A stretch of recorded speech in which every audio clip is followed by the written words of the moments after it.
Hi everyone, and welcome back to my channel. Today is going to be my third video, but second part of my epic Harry Potter reread, in which I'm reading Harry Potter and the Sorcerer's Stone.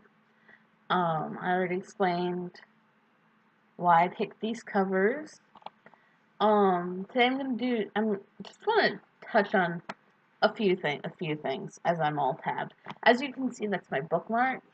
I'm almost done with the book, but I do want to talk about these in kind of smaller 4-chapter little things. So let's just get into this.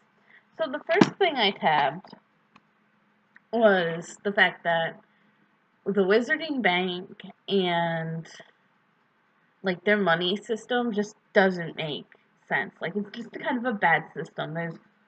There's one bank, Gringotts. I don't know if there are other banks in other countries, but to have one for how many countries are in Great Britain? 3, 4? Like that doesn't seem like a good system. Also, the actual money system itself. Now I can't find where I tapped it, but it's like I don't know other countries, but in the U.S. and like in Canada, I do know U.S. and Canada share kind of the same system, but it's all fractions out of 100. So like a quarter is 1/4 of 100, so it's 25 cents. So it makes sense. I don't know, like the money system just doesn't make any sense in here. Here it is. It's the gold ones are galleons, 17 I can't speak. I'm sorry. 17 silver sickles to a galleon and 29 nuts to a sickle. That's easy enough. Not really. Like that's kind of confusing cuz I don't know, like the change, like making change doesn't make sense to me. Um Using that system. And it could just be because I'm used to the American, everything's a fraction of 100, but that seems overly complicated. Um, but yeah, having one bank though, like, just, it seems like a super bad idea. Like, 'cause then everybody has to store all of their priceless artifacts and magical items in this one bank. And then, yeah, there are dragons and goblins and what have you there, but I don't think that's going to be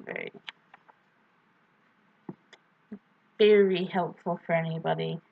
I also, um, in the book, underlined every, like, book that's mentioned in the book. So I have his school reading list. Oh, there it is. School reading list. And then students may also bring an owl or a cat or a toad or a rat or a ferret or whatever, because I don't think anyone actually follows that rule. Like, I think most students like do bring an owl or a cat, but I mean, Ron has Scabbers, um, Albus and Cursed Child brings a ferret, like, or I don't know if it's in the Cursed Child, but it's at the end of the Harry Potter movie. So he can bring a ferret, I guess, whatever. Um, so I found also the passage where all the Hufflepuff hate starts. It's, on my book, it's page 77, and it's, imagine being in Hufflepuff. I think I'd leave, wouldn't you? And that's from who else but, the wonderful Draco Malfoy being all like, Hufflepuffs are bad. I just picture him always as super, super whiny. I don't really know why. And then this kind of bothered me. I love Hagrid. Like, I really do love Hagrid. He's one of my favorite characters. But better Hufflepuff than Slytherin, Hagrid said darkly.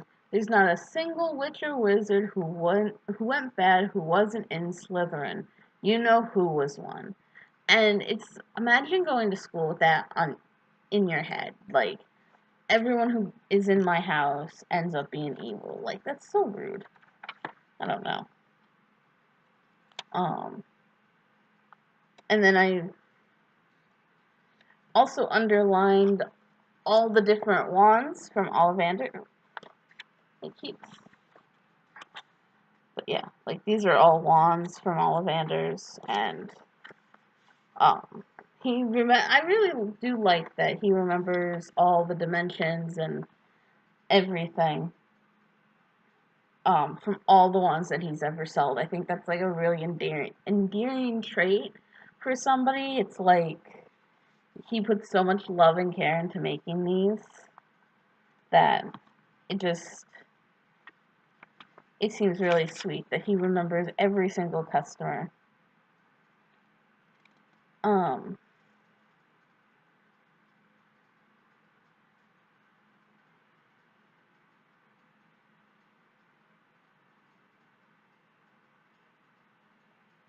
So Harry's wand, it says, is holly, phoenix feather, 11 inches, nice and supple.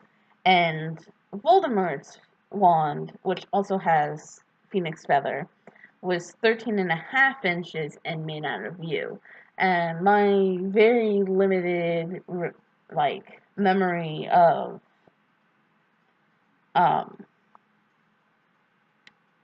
Celtic tree lore, I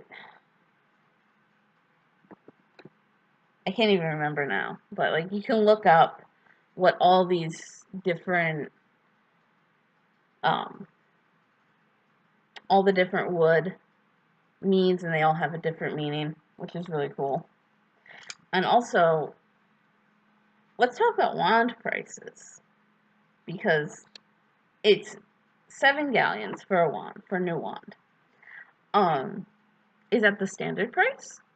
I want to know. Like, and again, I need my Harry Potter expert people to be telling me this stuff because I'm not an expert. I'm a big fan, but I'm not an expert. Do wands vary in price? Is it different? Like unicorn hair, is that harder to get or easier to get because you just have to brush the unicorn's tail, to be honest? Is that harder or easier to get than, say, dragon heartstring? Is dragon heartstring like the hardest material to get because you technically have to kill a dragon to get it? Phoenix feather again seems easy enough to get. And then we know for a fact in Goblet of Fire, other materials are used. What was it? Vela hair is used in some wands, but apparently only if you have Vela blood in you can you use them well because they're very,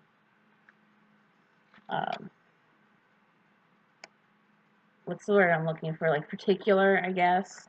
And that's why Fleurs is, because her grandmother or something. I don't know. Again, it's been a while since I read all the books. So one of the things I like the most in these particular chapters is Harry is at King's Cross Station.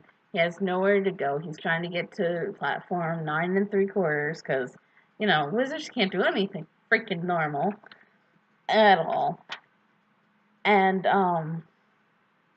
Mrs. Weasley was walking by with Percy, Fred, George, Ron, and Ginny, so 5 of them. Yeah, 5 of them.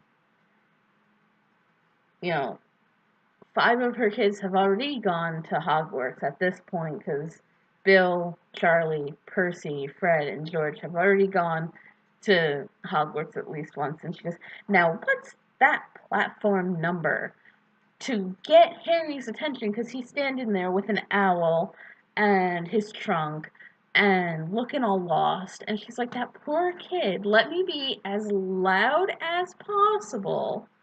Say, packed with muggles so that this poor little wizard boy with no family can figure out what he has to do. You know she did that on purpose, and I love it. Like, and it's something that's easy to miss your first read through, but it really is obvious that she did that for Harry's benefit without even knowing him. She just saw a lost looking kid who's obviously a wizard, and she's like, I'm gonna help this kid out. And I love Mrs. Weasley for that. And then Hermione, once they get on the train and everything, they're sitting there, and Hermione shows up, of course. And she mentions that he's in 3 different wizarding books: Modern Magical History, The Rise and the Fall of the Dark Arts, and Great Wizarding Events of the 20th Century.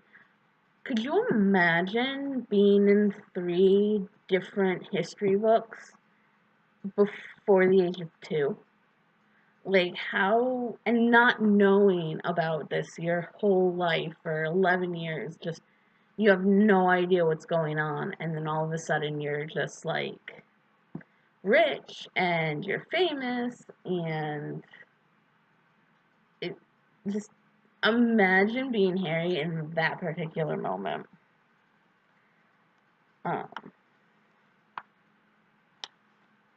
And another thought I had, and I'm jumping all over. I'm not really going into depth with these because I don't want to. I could go into depth in these in every single chapter. One thing I noticed is how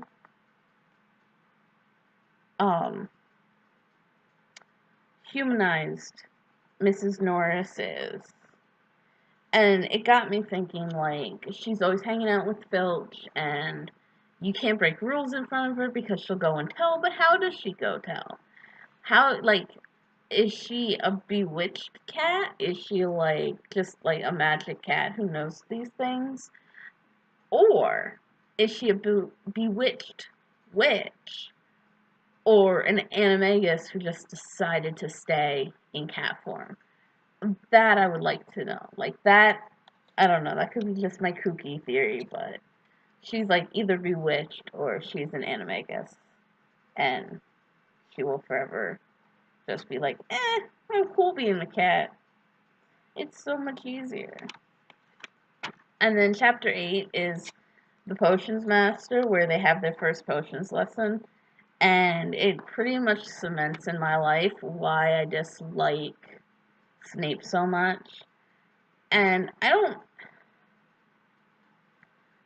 don't hate Snape because he was in love with Lily, or I don't dislike him because he only did what he did because of Lily. Like, that's not what bothers me. What bothers me is how much he really did abuse Neville, and to an extent Harry. But Neville definitely got the brunt of just the absolute worst from Snape. And we find out in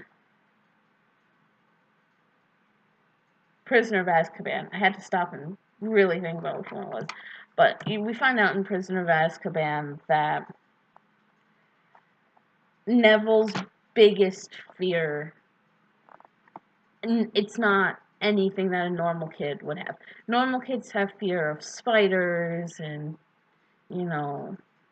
wolves and clowns and the dark and snakes, these kind of things.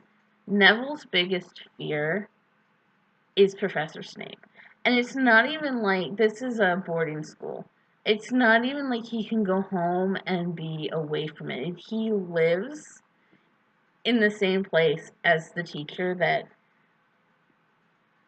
pretty habitually abuses him, and I know, like, that's not a, well, depending on who you talk to, it's not a popular opinion, but Snape really does abuse Neville. Like, he yells at him every class, he threatens to kill his toad Trevor. Like, it's bad. And for Neville's biggest fear, not Dementors, which suck your soul out of your body, not, Voldemort, who kills without discrimination. No, it's a school teacher. And that is heartbreaking to me. And I really dislike Snape for that. And I will always dislike Snape for that. I try not to actively hate on him. I pretty much leave Snape alone. I don't, but it was in that chapter when he yells at, um,